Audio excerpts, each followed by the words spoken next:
Miyoko Sumida raced down the sidewalk in Amagasaki, Japan, trying to will her body to go faster. Miyoko was 63 years old, and she couldn't remember the last time she had run, and her lungs were on fire and her legs felt heavy. Even though it was a cool day out, she could feel the heavy eyeliner and mascara she always wore starting to run down her face. Every cell in her body was screaming at her to just stop, but she knew that whatever she did, she couldn't stop. She had already waited too long. Miyoko darted across the street and rounded a corner. Ahead of her, the city spread out. In the distance was Amagasaki Castle. It was a white 17th century building with these graceful layers of traditional Japanese curved roofs, and it stood in stark contrast to the rest of the city, which was all low, boxy apartment buildings and factories and warehouses. Miyoko turned a final corner, and there it was, the police station. She ran inside and she called out for help. A police officer came out from behind a window, and in between breaths, Miyoko blurted out the reason she had come. One of her closest friends had gone missing. But the officer just stood there and stared at her calmly and told her to please slow down. And suddenly, Miyoko became aware of what she must look like. A little old frail lady with crazy hair, panting and gasping on the verge of tears. So she tried to steady herself and calm down and start from the beginning. In a shaky voice, Miyoko explained that her next-door neighbor had disappeared. Her neighbor's name was Kai Oe. She was in her 40s, and she was a wonderful, caring friend. But a few days ago, Kai had gotten into a strange car right outside her condominium, and nobody had seen her since. It was like she had vanished into thin air. And so Miyoko worried something terrible had happened to Kai, and now she wished she had come to the police sooner. The officer assured Miyoko that he would file a report and the police would look into this right away. But the officer also said that very likely there was a rational explanation here for why her friend had left. Miyoko began to breathe a bit easier. She told herself everything would be okay. The police would find Kai and bring her home.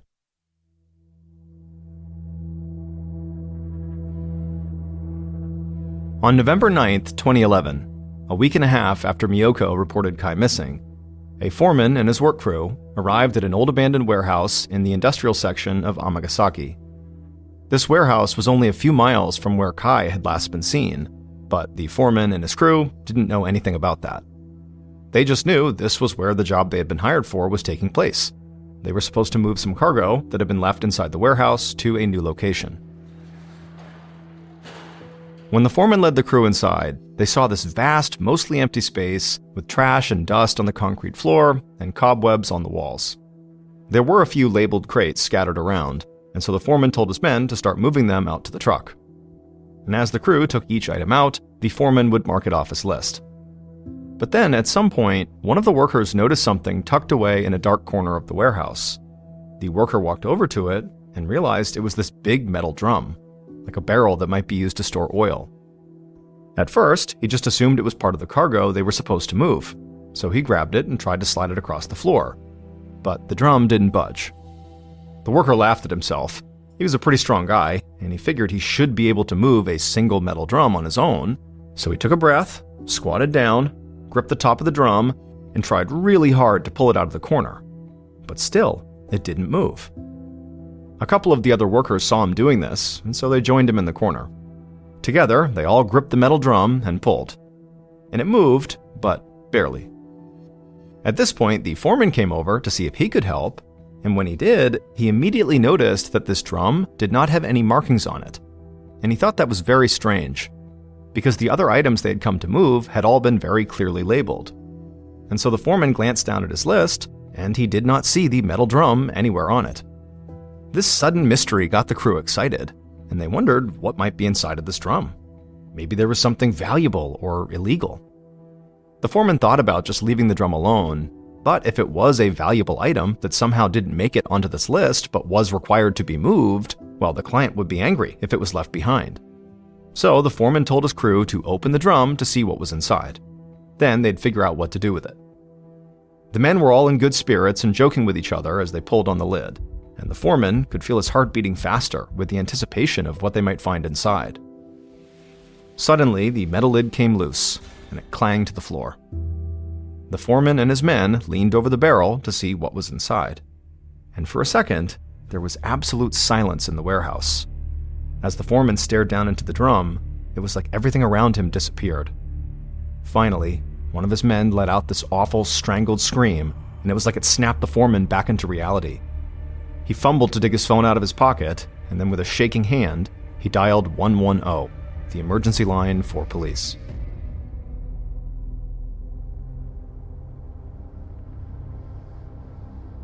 Not long after the foreman made that call, the lead investigator on the case, Officer Sato, walked into the warehouse along with dozens of police officers and forensic analysts. The foreman and his crew were still inside, but they had all moved as far away as they could from the drum. Officer Sato nodded at the men, but did not stop to talk to them. Instead, he headed straight for the drum in the corner of the room. And when he reached it and he peered inside, he gave a long, sad sigh. Inside the drum was the twisted body of a dead woman. And there was something else inside of that drum that also horrified Sato. Someone had poured cement inside the drum, and it had hardened and partially encased the woman's lower body. But he could still see enough of the victim to guess that she was probably in her 60s. She had gray hair and wrinkles. Sato could also see that she had bruising on her neck and face, she was completely naked, and she was shockingly thin, almost emaciated. As Sato stared down at the body, he felt his stomach turn. There was a true level of cruelty in the way this victim had been disposed of that hit him hard. But beyond his emotional reaction to this, Sato was also confused, because this scene didn't make sense. It was like his victim didn't match up with his crime scene. If the body of this woman had been found in her home, he could have at least started to wrap his mind around it. Because approximately 1/3 of women who are murdered in Japan are killed by current or former intimate male partners. Most of those murders occur inside the home. But this didn't look anything like a domestic violence killing. In fact, Sato could only think of a few instances that involved covering up and abandoning a body like this, and all of those instances were connected to gang violence. In Japan, these gangs are referred to as Yakuza, which is kind of like saying the mafia. Sato knew there were Yakuza groups in the city. They typically engaged in financial crimes like extortion, smuggling, and prostitution. But there were occasional episodes of major violence, including murder. Still, Yakuza violence typically occurred between different gang factions, not between gang members and normal everyday people. And Sato just couldn't imagine how the victim, this older woman, could have possibly gotten mixed up with the local gang. Sato called over a forensics officer. The forensics officer joined Sato and then stared down into the metal drum. He told Sato the bruising on the woman's face and neck suggested she had been beaten before she was killed, and her body had not decomposed much, which could indicate that she had been killed recently. However, they wouldn't know until the autopsy. Sato nodded and then stepped away from the drum and slowly walked around the warehouse, looking for more evidence. He didn't see any blood on the walls or floors, and there also weren't any rope fibers that would indicate the woman had been bound or held captive in the warehouse. In fact, other than the body, there really was no sign of any violence. But that lack of evidence actually helped Sato begin to form an early theory about what might have happened. He believed the victim was most likely murdered somewhere else, and then placed in the metal drum, and then transported and hidden in this warehouse. A few minutes later, Sato headed back to the police station. He knew he really needed the autopsy before his investigation would have a clear direction, because the autopsy would show him who the victim was. However, in the meantime, he decided that the way the body was disposed of was a decent enough lead to get started. The Yakuza had been known to leave their victims in metal drums, so he would start with them.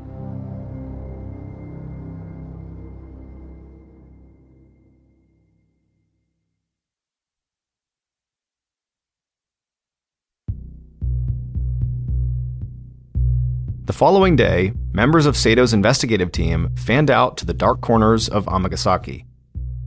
So, back in the 1980s and 90s, and even into the early 2000s, the Yakuza had operated pretty openly in certain bars and restaurants. People could always tell the establishments where the Yakuza were running brothels, because there would be a scantily clad hostess at the door trying to entice customers to come inside, and then when those customers stepped through the door, the whole place would be lit with this strange bright pink light. And if they wanted to spend some money, they could go upstairs and pay for sex. But now, the Japanese police had begun a crackdown on Yakuza activities, passing a series of anti-gang laws and targeting different parts of their operations. And so, when Sato's team talked to people in the seediest bars and restaurants in town, they didn't really come up with anything. It seemed like the Yakuza were just laying low, not murdering women and stuffing their bodies into barrels. Sato began to worry that this Yakuza lead was just going to take his team to a dead end. But then, just a couple of days after the discovery of the body, the autopsy results arrived on Sato's desk. Now, the report couldn't answer when this woman had died.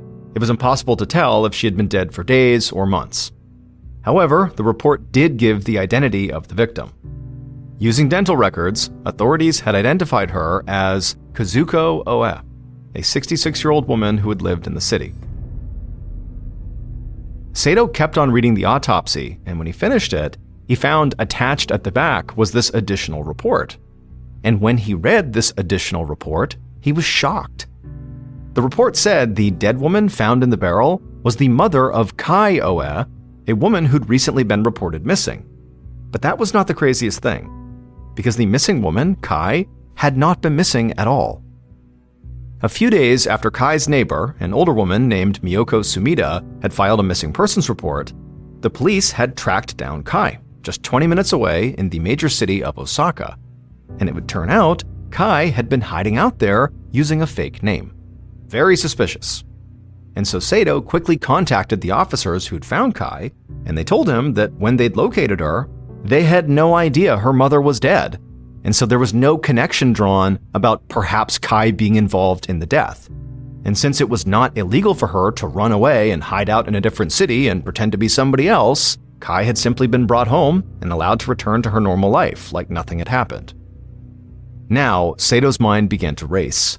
He wondered if the case was really just this simple. Maybe it had nothing to do with the Yakuza. Maybe Kai had just murdered her own mother and then fled. Sato knew he would have to act fast, because Kai had already tried to escape once, and so he didn't want her to catch wind that he was looking for her, or she might try it again. So Sato quickly flagged down another investigator, and the two of them both ran out to Sato's car and sped through the city.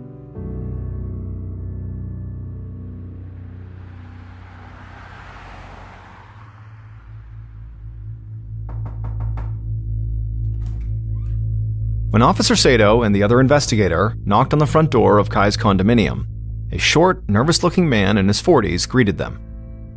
Now, the man was polite, but it seemed fairly obvious that he did not want them to come inside.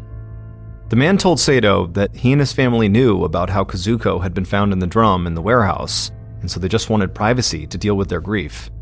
But Sato told the man that he really needed to ask some questions, and they could either talk here, in his home, or the man and his family could come to the police station. The man turned around and scanned the apartment behind him like he was looking for something. Then he muttered something under his breath and turned back to Sato and said, "Okay, you can come inside."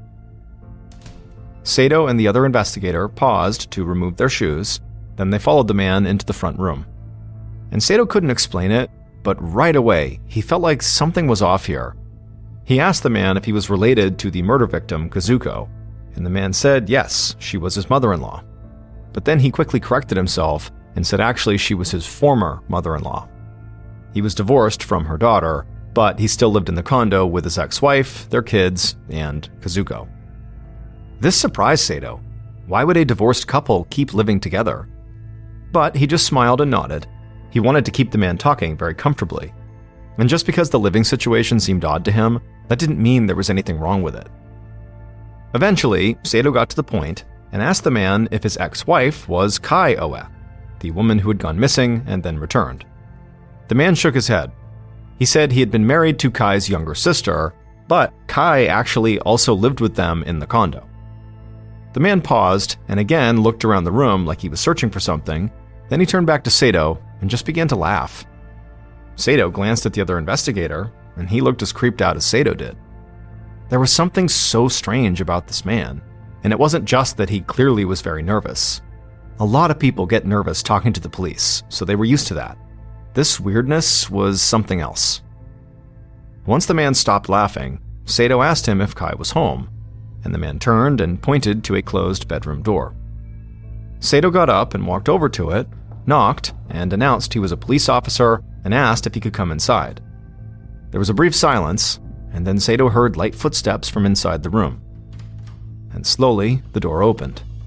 And when Sato saw who opened the door, he had to consciously hide his shock, because the woman standing in front of him looked like a corpse.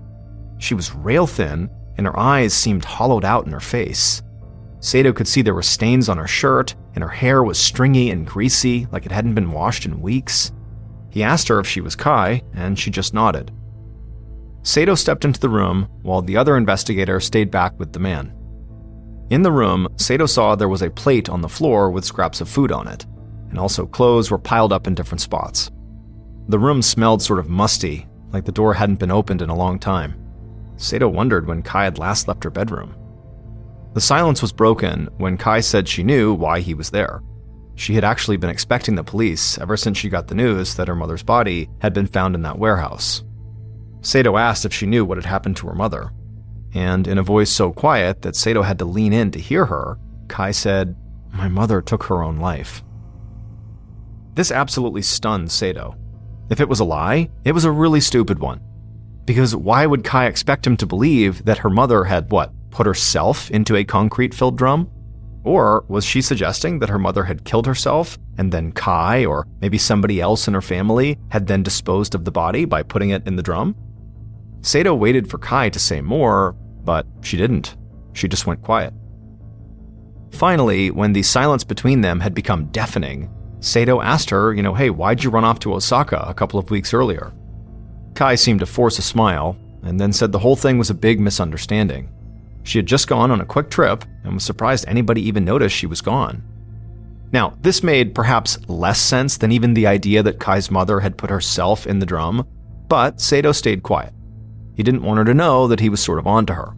He was a big believer in letting people trap themselves through their own words. But before Kai could say any more, Sato heard new voices outside the room, and he turned to see 3 people outside in the front room approaching his other investigator. Kai told Sato that the 3 people were her sister and her sister's young teenage daughters. Sato gestured to Kai to come with him, and then the 2 of them stepped out of her bedroom and headed towards the front room. Sato introduced himself to the rest of Kai's family and then shot another look at his partner like, what's going on here? The sister and the children looked as bad as Kai, like they hadn't eaten or slept in days. And when Sato asked them the same basic questions about Kazuko's death that he had asked Kai, he noticed their eyes dart back and forth like they were trying to communicate with each other without actually saying anything. And when they did speak, they all said the same thing, that Kazuko had taken her own life. Sato felt like this whole situation was just insane. He had arrived here thinking maybe Kai was involved in her mother's death, but now, after seeing Kai and her family and the unsettling way they were all living, he had no idea what was going on here. Why were they all so sickly? And why were they telling such transparent lies? Sato didn't know if these people were guilty or innocent, but he did know one thing for sure. They were hiding something.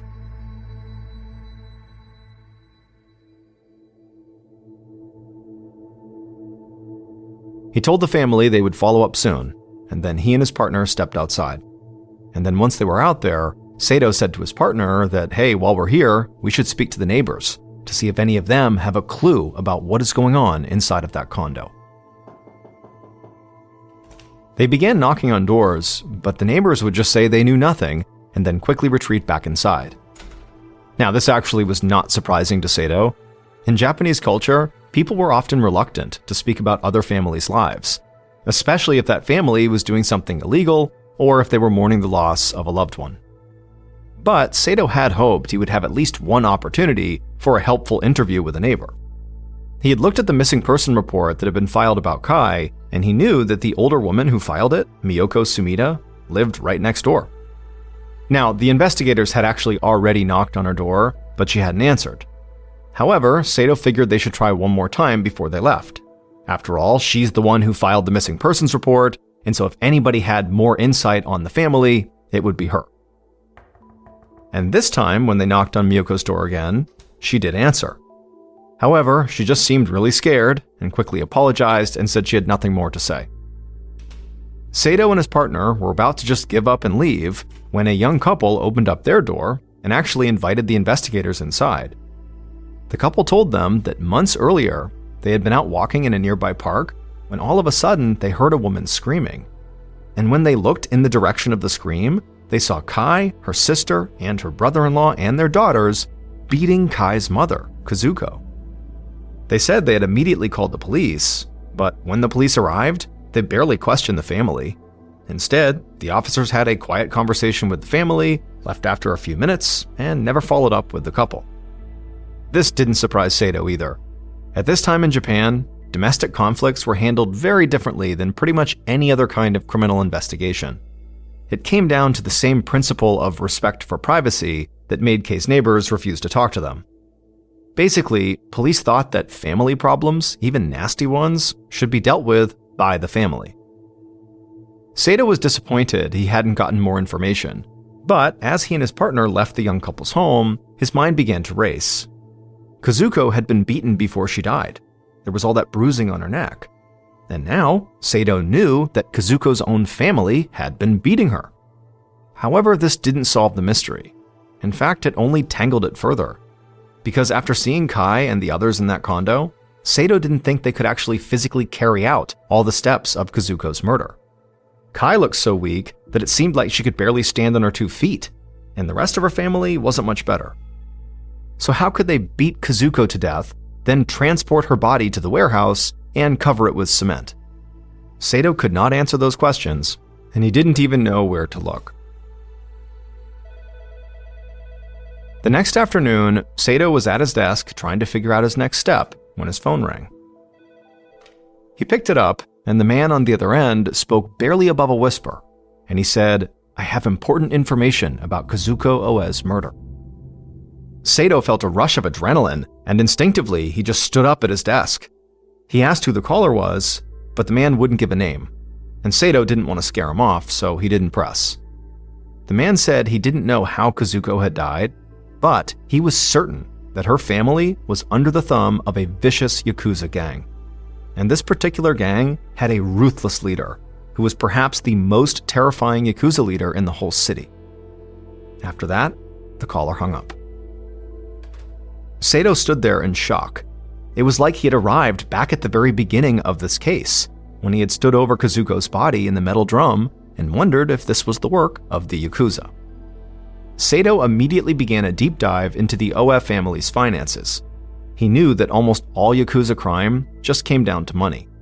And right away, a series of financial transactions jumped out at him. Over the past 2 years, the family had made repeated big payments at regular intervals. And when investigators tracked the group receiving these payments, they discovered a connection to the Yakuza. So, Sato began to believe that Kazuko's family had somehow gotten into debt with the wrong people, and Kazuko had paid with her life. And on November 26, 2011, which was just over 2 weeks after the discovery of the body, Sato rounded up 5 known Yakuza members in the area and brought them in for questioning.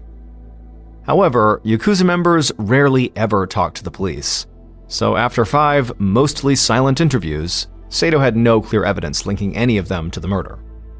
And he still had no idea who this gang's supposed ruthless leader was. So by the time that 2011 ended, Sato had hit another dead end. And soon months went by with no new evidence coming in. And so Sato began to think that he might never know who killed Kazuko.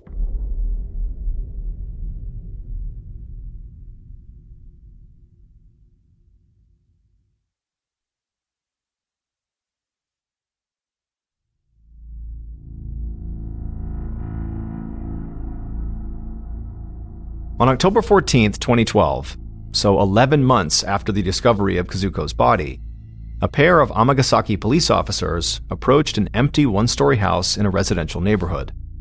They were following up on an anonymous tip, very similar to the one that Sato had gotten. From the outside, the house looked like every other house on the block. But the second the officers opened the door, they knew something was very wrong with this place. The faint odor of something rotten filled the front room. The power was out, so the officers turned on their flashlights and headed down a dark hallway. The further they went into the house, the worse the smell got. Towards the back of the house, the officers found a room that was closed off by traditional Japanese sliding doors with wood frames covered in opaque paper. As they approached it, the rotten smell became almost unbearable. They braced themselves and then opened the sliding doors. Inside, they saw 6 large tatami mats made of thick woven straw covering the floor. Traditionally, shoes and socks would be removed before stepping on these mats, but the officers just quickly walked into the room, because they were sure that whatever they were looking for was somewhere inside of here. The rotten smell seemed to be coming from somewhere below them, so one of the officers crouched down, held his breath, grabbed the edge of the mat in the center of the room, and started to pull. And as the mat slid away, darkness opened up beneath it, and the officer shouted to his partner to come look. Under the mat, there was a hole in the floor, and when the officers peered down inside of it, what they saw made them want to run out of the room and vomit, because at the bottom of that hole, partially encased in cement, were 3 naked, decomposing bodies. These officers quickly alerted Officer Sato, and it didn't take long for Sato to discover that these 3 new victims shared a common link with his original victim, Kazuko Oe. This link was a person who they were all very close to. It would turn out all 4 of these victims had been the victims of the Yakuza. There was a ruthless Yakuza leader who had overseen all of their murders. But Sato would soon learn that these murders were just the tip of the iceberg. This particular gang leader had overseen the murder of multiple entire families over the last 25 years.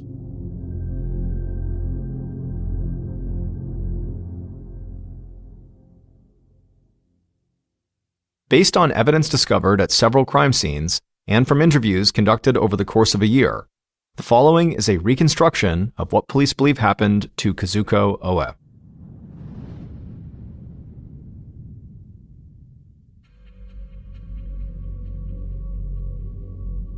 On the night of September 11th, 2011, 2 months before Kazuko's body would be found, the ruthless Yakuza leader reclined on a luxurious couch in a room filled with high-end furniture and artwork.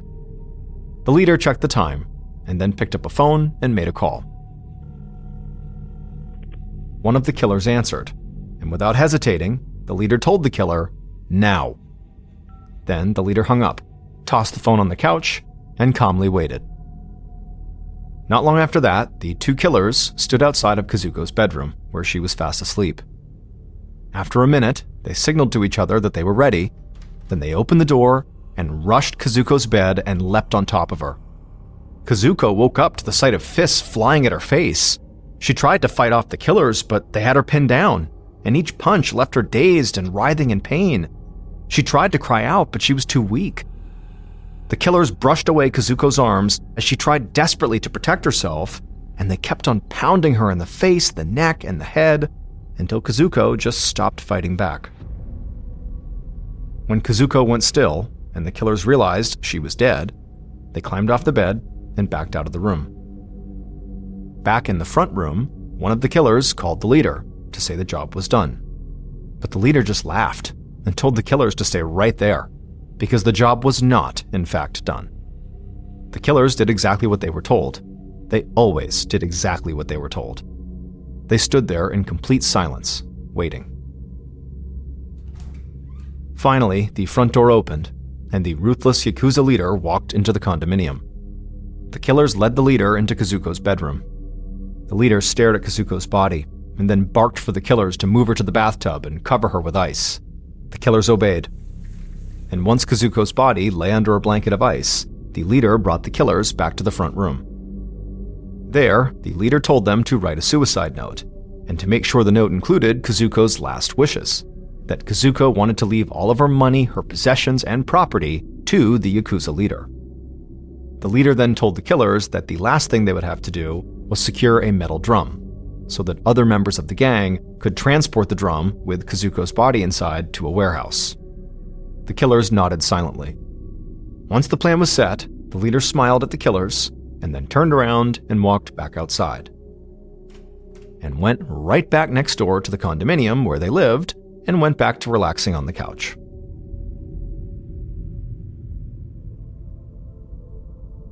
The ruthless Yakuza leader, who had ordered the brutal murder of Kazuko Oe, and who had presided for more than 2 decades over a secret and twisted reign of terror, was literally the last person Sato or anyone else had expected when this investigation began. Because the leader didn't look like some hardened criminal who could rule people through physical intimidation. Instead, she looked like a kind old woman. Her name was Miyoko Sumida. She was the 63-year-old woman who had rushed to the police to tell them that her neighbor, Kai Oe, had gone missing and she was so upset about it. But to just call Miyoko a Yakuza leader would be a huge understatement. Miyoko was more like a serial killer and a cult leader. Over the course of their investigation, Sato and his team discovered that Miyoko's introduction to cruelty and brutality had come at a very young age. She grew up in Amagasaki during the chaos of post-World War II Japan, when the country was trying to recover from the devastation of the war. During that time, certain areas of the country bordered on lawlessness, and Miyoko's father had taken full advantage of that. Miyoko's father had been a very successful contractor who brought in North Korean laborers to work for him. He let those workers live in his home and eat his food, but he also beat those workers every day, took 40% of their wages, and threatened to kill them if they didn't do exactly as he asked. And so over time, out of fear and desperation, these men became completely obedient to Miyoko's father. And Miyoko had watched all of this very closely and even had begun to study her father's methods. Then, in her 20s, Miyoko herself entered into a life of crime, using a lot of what she had learned from her father. Her first major foray into the criminal world had been to buy one of those bars with the bright pink lights on the seedy side of the city that offered customers the opportunity to pay for sex. That had allowed Miyoko to meet members of the local Yakuzas and to familiarize herself with their tactics. When she was ready, she sold the bar and assembled a gang of her own. She recruited family, friends, and other people she trusted. Miyoko set out to get as much money and power as she possibly could, and using threats of violence from her gang played a role in her plans. But Miyoko went far beyond typical Yakuza violence to get what she wanted. Because just like her father, Miyoko understood that fear alone was not enough to own people. Her victims, they had to need her. In a way, Miyoko made her victims love her. To do this, she targeted families that owned property or businesses. She infiltrated those families by offering things like financial assistance to help their businesses grow. And at first, people viewed her as a generous benefactor, a kind, wealthy woman who just wanted to help others succeed. But once Miyoko gained a family's trust, she used what some might call mind control to gain power over them. She would start by turning members of the family against each other, causing problems in their house or in their business, and then blaming those problems on one specific family member. And through her financial assistance, Miyoko would start to make that family feel dependent on her to survive, just like her father had done with the laborers. And Miyoko would also use her money as a way to get family members to do favors for her. These favors started out small and got bigger over time. And slowly, the family would grow more and more obedient. And while all this was happening, Miyoko would start to make rules about when a family could eat, when they could sleep, who they could talk to, and when they could go outside. And if any of them pushed back, Miyoko would order her gang to inflict serious physical harm on them. So using these methods, Miyoko was able to completely break people down mentally and physically to the point where entire families were terrified of her and also simultaneously completely loyal to her. And it would turn out Miyoko had used these methods to infiltrate Kazuko's family. That's how she got Kazuko's own daughter, Kai, and other family members to publicly beat Kazuko, like that young couple had witnessed in the park. But Miyoko's demands did not stop with forced beatings. Her ultimate goal was to take everything that family had. Their money, their property, their assets, all of it. And for that to happen, Kazuko would have to die, and then give everything to Miyoko in her will. But Miyoko did not want blood on her own hands. This was the horrifying truth that Sato and his investigators discovered at the heart of this case. Miyoko and the members of her gang did not physically murder Kazuko. Instead, at Miyoko's command, Kai and her sister beat their own mother to death. in manipulating Kazuko's daughters into murdering her and then willing over all her assets. Miyoko had imposed her brutal will, like she had done without consequence for years. But what she hadn't counted on this time was Kai's reaction. Because Miyoko may have thought that she had Kai completely under her control, like she had everyone else, but she was wrong. A tiny part of who Kai was before Miyoko came into her life had survived. After Kai had murdered her own mother, she felt instant regret, and she couldn't contain it. Now, Miyoko had noticed Kai's emotional turmoil, and she knew it posed a risk to her. So, on October 30th, 2011, Miyoko had left Kai tied up and locked in a car alone, debating what she should do with her.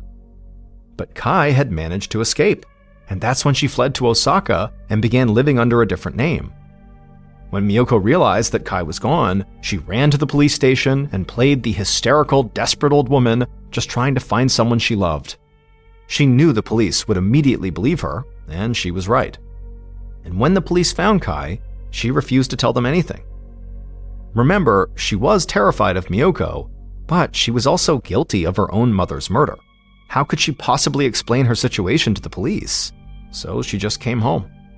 And so by the time Sato visited the OF family condo, Kai had been locked inside of her bedroom, starved, and was getting beaten by her own family ever since her return.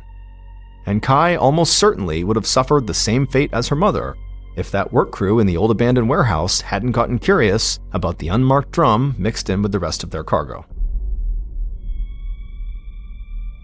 It would turn out that over the course of 25 years, Miyoko had infiltrated and destroyed at least 5 families, including the family that was found under the floor. And each time, Miyoko had manipulated members of those families to kill each other or to kill themselves. In the end, police charged Miyoko with 8 murders, but they were only able to recover 6 bodies. And there are a lot of people who believe that Miyoko has been involved in even more murders. Kai and her sister were ultimately treated as victims in Miyoko's crimes, and they were not charged in their mother's murder. In December of 2012, while in prison, Miyoko strangled herself with her own clothes and died in her cell. After her death, Miyoko would come to be known in Japan by names like the Killer Grandma, Piranha, and the Demon. But to this day, some people refuse to believe that Miyoko is actually dead. They argue that she simply used her powers of manipulation to fake her own death and escape from prison.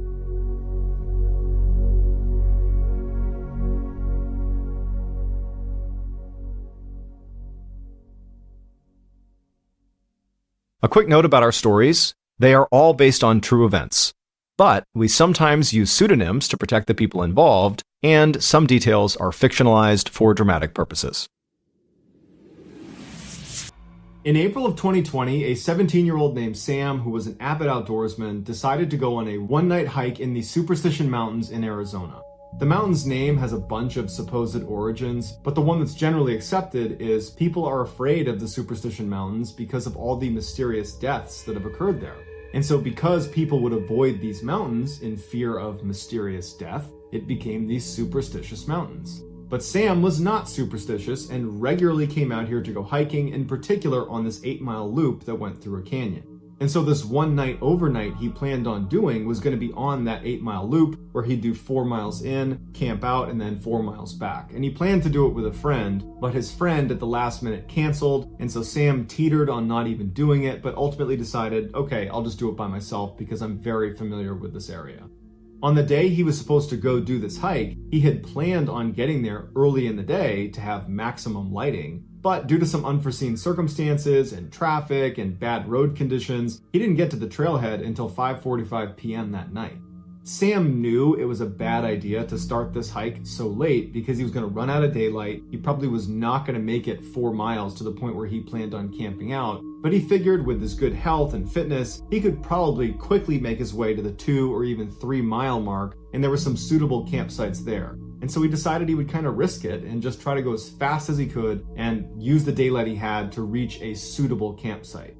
But he wasn't able to move as fast as he thought he could, and soon the sun was down and it's totally dark and he's got his flashlight, but that only is able to shine like 10 feet in front of him. And then at one point he nearly falls off of this rock, and he knows had he fallen, he would have gotten really badly hurt, and he's 15 miles away from the nearest help, and he's in a bad cell phone service area, and the roads getting out here are treacherous. No one knows exactly where he is, and it dawns on him that you've made a pretty bad choice and you should stop right now and make camp here and not try to risk it any further.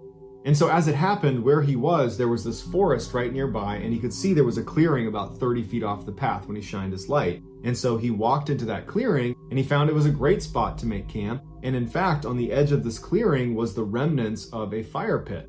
It was very old, but it at least showed someone had camped out right here, and they seemed to have made it just fine. So suddenly he was feeling pretty smart, and he felt pretty good about where he was staying for the night. Now, Sam intentionally did not bring a tent. He liked to sleep on a sleeping pad with a sleeping bag over that, and then he would string up a tarp over the top of him in case it rained. And since this clearing was surrounded by a bunch of pine trees, he was able to string up his tarp over the top, and it was perfect. And pretty soon he had a fire going, and then he cracked open a can of beans and he began eating his dinner. And as he was eating, he started to get a sense that something was off, something was not right. He began scanning the tree line as if he was going to find something out of the ordinary, but his visibility was incredibly limited because he was sitting right up against a fire. And if you've ever sat next to a fire in a dark forest, your visibility is like 5 feet in a circle around the fire. You really cannot see beyond that. And his vision was also limited by all the pine trees that encircled his clearing. So he really could only see what was immediately around him, nothing else. And he starts thinking, that's got to be it. Maybe I'm just nervous because I have no visibility. But as he's rationalizing this kind of bad gut feeling, a rock the size of a marble comes soaring into the campsite and lands at his feet. And he looks down at the rock, and immediately he connects that to that sense of dread he had. And he's looking around a little more aggressively now, but again, his vision is very, very limited. And so for the next 15 minutes, Sam is really aggressively scanning the tree line and listening really intently, and he doesn't hear anything, he doesn't see any more rocks get thrown. And so he begins to rationalize and convince himself that there's nothing wrong here, that feeling I have, oh, don't worry about that. He starts telling himself, I must have kicked a rock, that's what it is. Or maybe a rock fell off a tree. But either way, it's something totally explainable and you got nothing to worry about. And after a little while, he convinced himself and he got into his sleeping bag under his tarp and he went to sleep. A couple of hours later, Sam wakes up and he has that same sense of dread, and now it's back with a vengeance. And he can't hear anything, he can't see anything, but he's definitely feeling like something is wrong. And at that moment, as he's listening really intently and looking really carefully, he hears the sound of rustling leaves. It sounds like someone walking through leaves about 30 or 40 meters away from his campsite. And initially, he can't tell if this person or animal is walking towards his campsite or away, but over the next 30 seconds or so, the sounds start to fade, and he convinces himself that, okay, they've left and everything's fine. But just in case, he wanted to grab his flashlight and shine it in that direction, and so he reaches next to him where he had left it when he had gone to bed a couple hours earlier, and he can't find his flashlight. And he's looking around for it, and he can't find it, and he's like, man, that's weird, I had it right here, right next to my body, and it's not here anymore. And that's when the alarm bells start going off in his head, because the only way this flashlight moves is if he moved it. And if it's not here, how did it move? And so he jumps out of his sleeping bag, he ducks out from under the tarp, and he's looking around on the ground in the immediate vicinity of where he was sleeping to find this flashlight. And as he's looking, out of the corner of his eye, he sees some light. And he turns his head, and in the same direction that he had heard those footsteps, those rustling leaves, when he was still laying down, he sees his flashlight laying on the ground about 10 meters away. Which means someone or something had been less than a foot away from him to get this flashlight that was right next to him while he was fast asleep and totally helpless, and had moved it all the way over there. And immediately, Sam thinks to himself, that's a trap. They are trying to lure me away from my campsite. Suddenly, he felt so scared he wanted to vomit, but he knew in order to survive this situation, he needed to keep his wits about him. So he puts his boots on and he grabs his knife, and he knows he's not leaving this campsite. In fact, he's going to build the biggest fire he can. He's going to stoke that fire as big as he can get it, and he's not going to go anywhere near that flashlight. For the next several hours, Sam just stood in the middle of his campsite holding his knife, preparing to confront whatever the heck is out in the woods. And over those several hours, he would hear footsteps approach his campsite, turn around, and leave. Every time the fire got lower, he noticed they would come closer and closer and closer, and when he would stoke the fire, they wouldn't come as close. But at about 3 a.m., he ran out of firewood, so unless he went into the woods to get more, he'd be out, and he's certainly not going into the woods. That's the whole point, is to avoid the woods where this thing is. And so as the fire died down, Sam prepared himself mentally for whatever happened next, because he knew that with that fire gone, this thing was comfortable coming all the way in, coming all the way up right next to him to get the flashlight. And so finally, he hears the footsteps approaching, and before this, the closest they had come was maybe about 15 meters away. They were far enough away it didn't feel intimate. It was terrifying, but he had some distance. This time, they walk right up to about 3 meters away, but they intentionally come behind the thickest group of trees, so he can't see them, and it's still dark outside, and he's in that bubble of light near the fire, so he's blind to whatever's on the other side of those trees, but he knows they're there, and they've stopped. And for 2 hours, this poor kid is standing in the middle of this campsite, facing in the direction of whatever is behind the trees. Probably his imagination is going crazy at this point with what could be behind those trees, just waiting for whatever happened next. But ultimately, the only thing that would happen is the sun would eventually come up, and right before it actually popped over the horizon, this thing on the other side finally moved, it turned around and ran away, and it did not come back.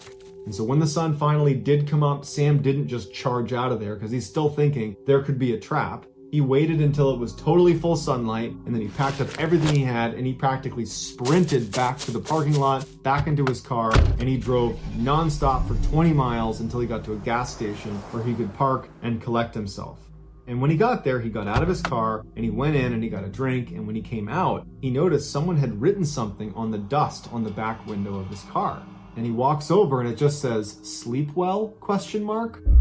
Sam is confident whoever was stalking him at his campsite is the same person or group of people that wrote this message on his car.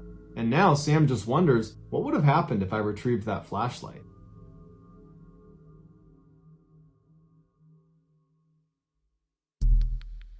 Our next story is called It Started with a Whistle.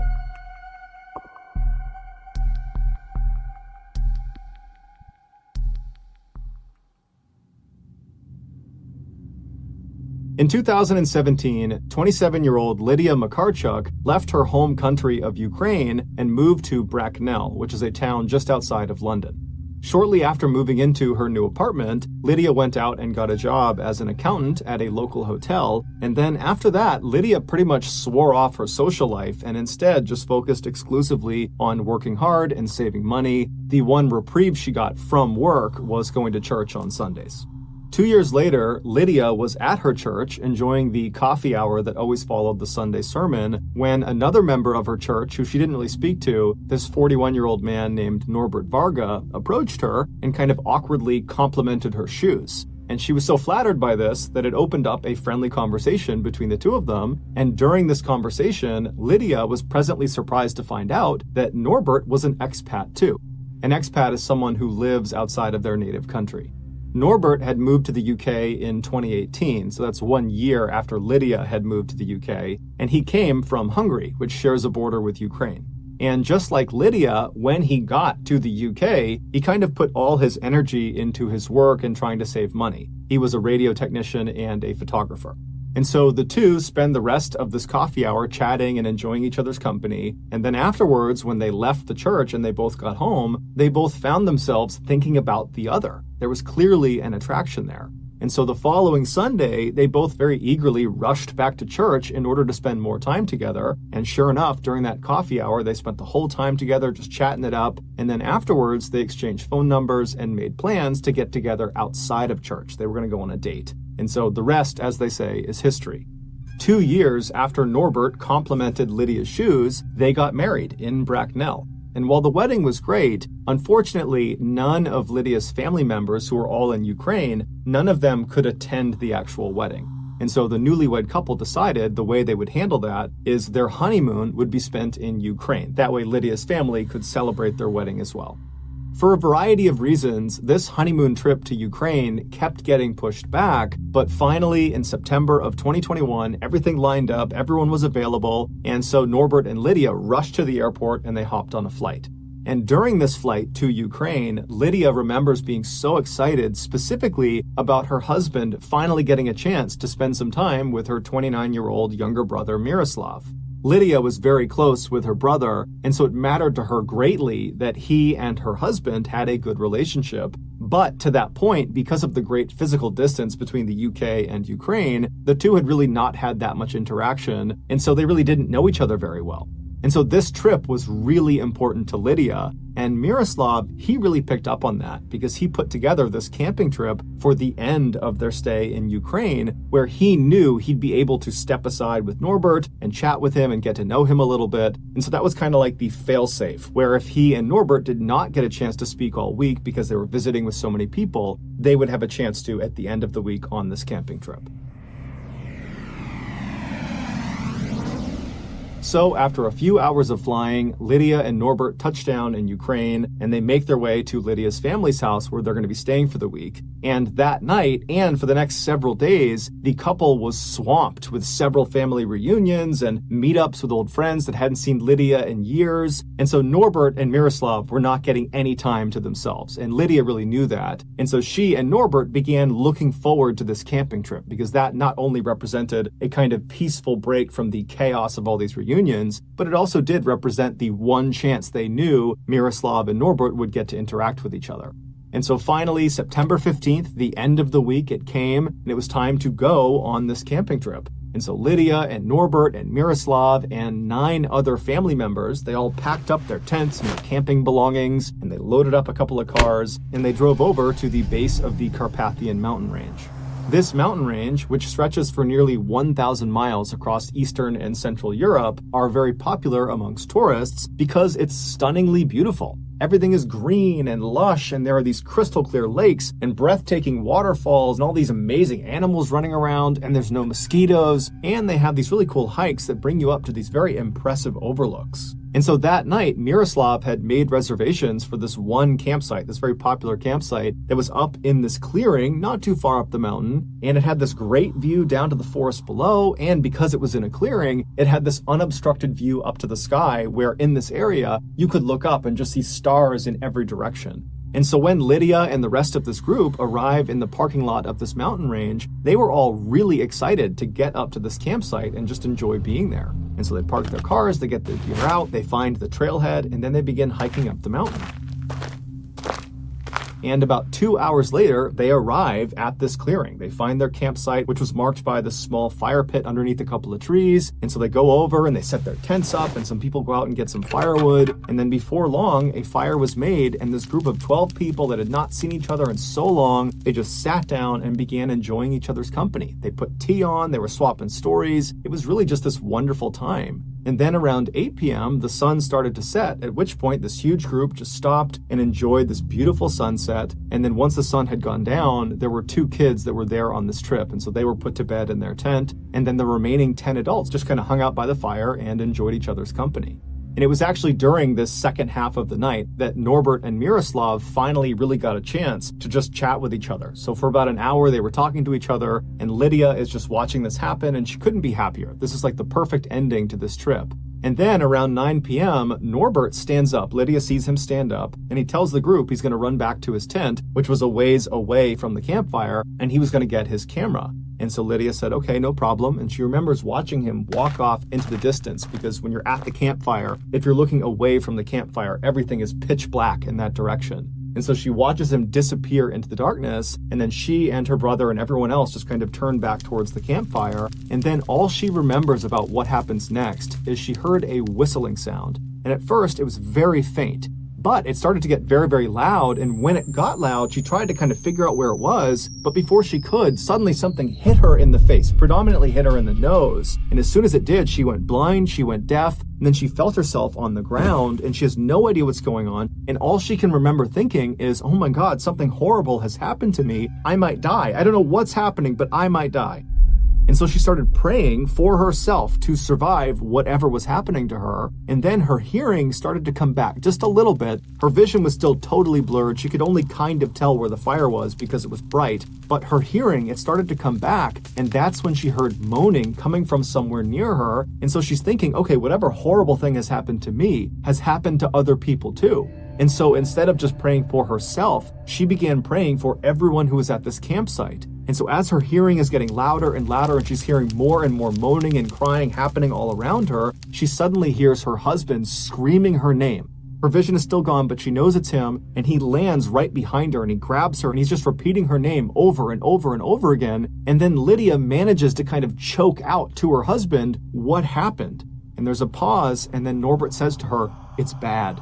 It's really bad." It would turn out their campsite was on a battlefield from World War I, and buried underneath the soil right under their fire pit was an unexploded bomb from World War I. Meaning, for over 100 years, countless campers have arrived at this campsite and lit fires on top of this bomb that they couldn't see. And each fire gradually eroded the outer metal casing of this explosive until finally that night in September, with Lydia and 11 of her loved ones nearby, their little fire finally was it. It pushed through that last little bit of the casing and it ignited the bomb and it detonated. That whistling that she heard was the sound of the fire finally cutting through that casing and being exposed to the fire. And then that thing that struck her in the face, that hit her right on the nose, that was almost certainly a piece of the bomb itself, so shrapnel that was cutting through her face. And then the moaning she heard was primarily her brother, who was right next to her. Lydia would be gravely wounded, but she would survive. As for her brother and another man who was not named, they would not survive.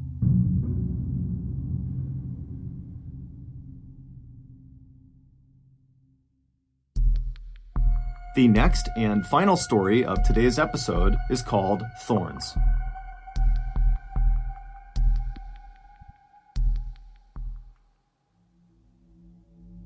In 2012, a 22-year-old woman named Simone was living in a small winemaking village called Rüdesheim am Rhein, which is located in southwestern Germany. This village is strikingly beautiful. It's full of quaint European homes, and there's lots of rolling green hills with vineyards as far as the eye can see, and the village sits right on the banks of the Rhine River.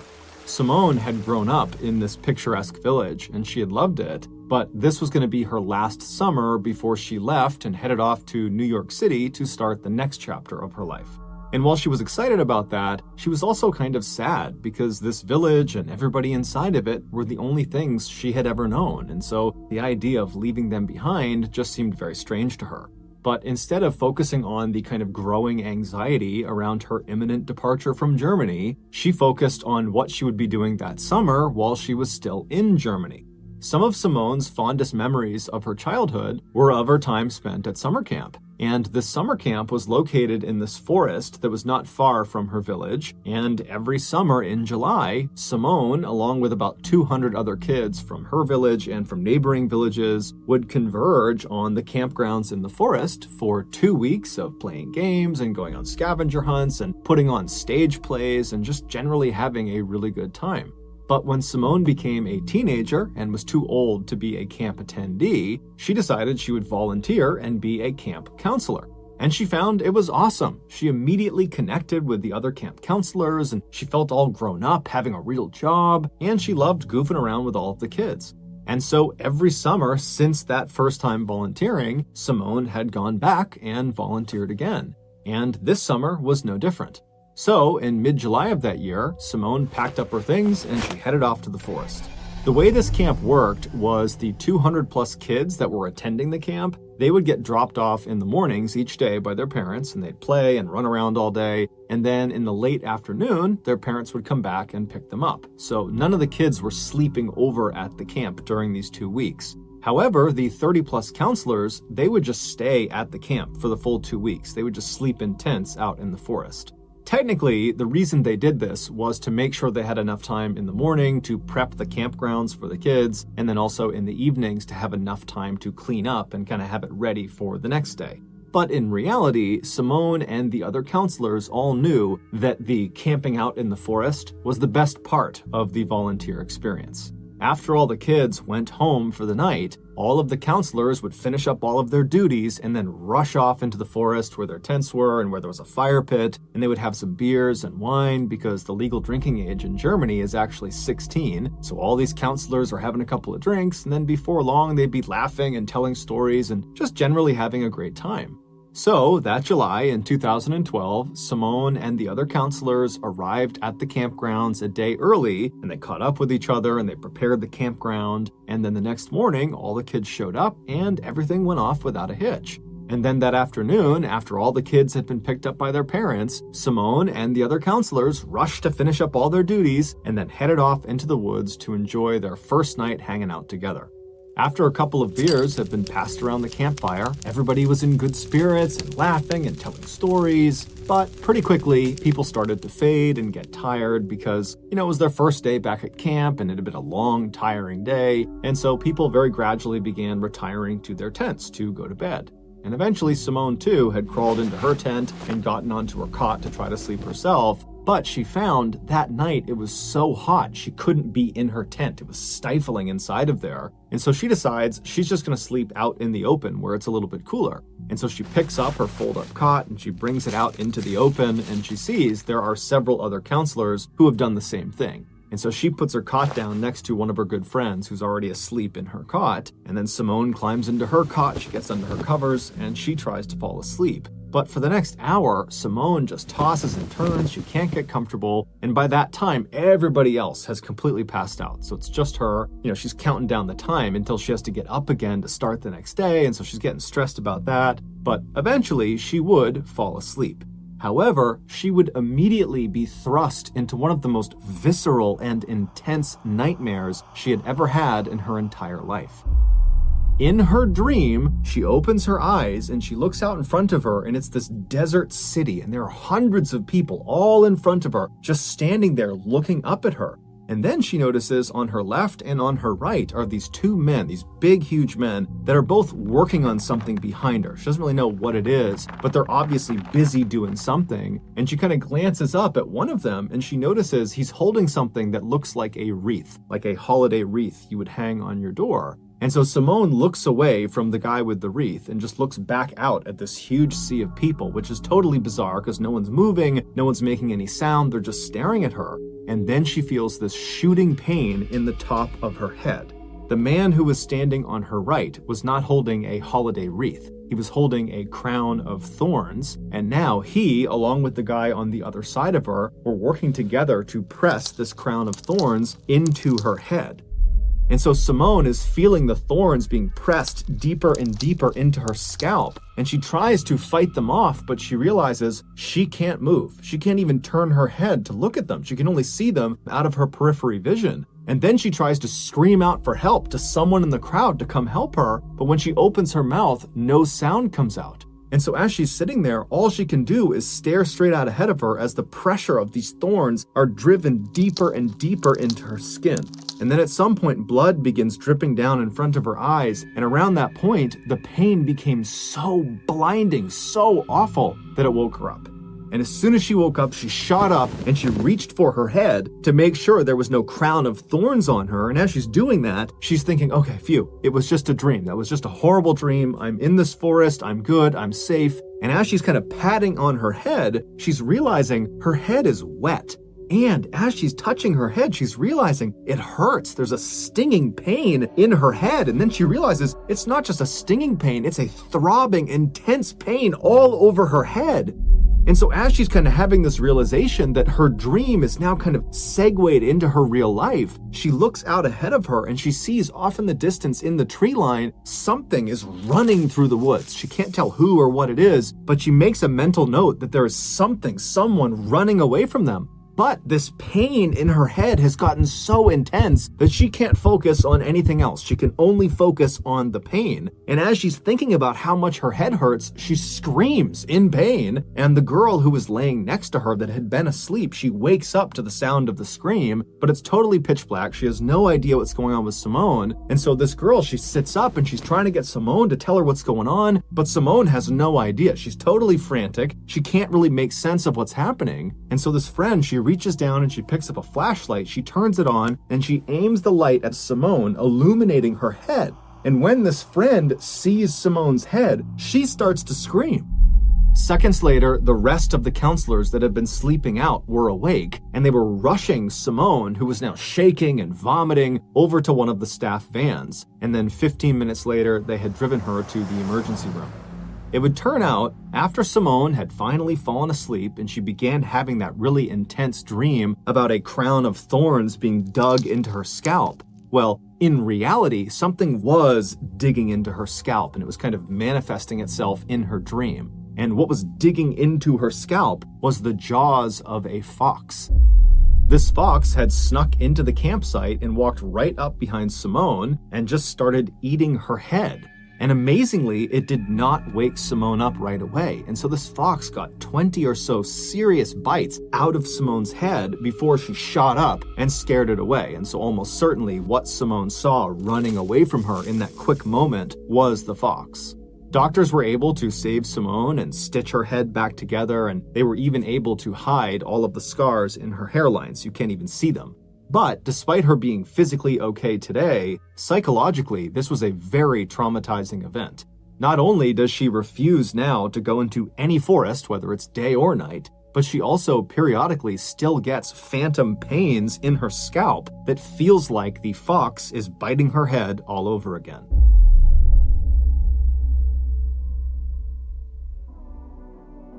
Thank you for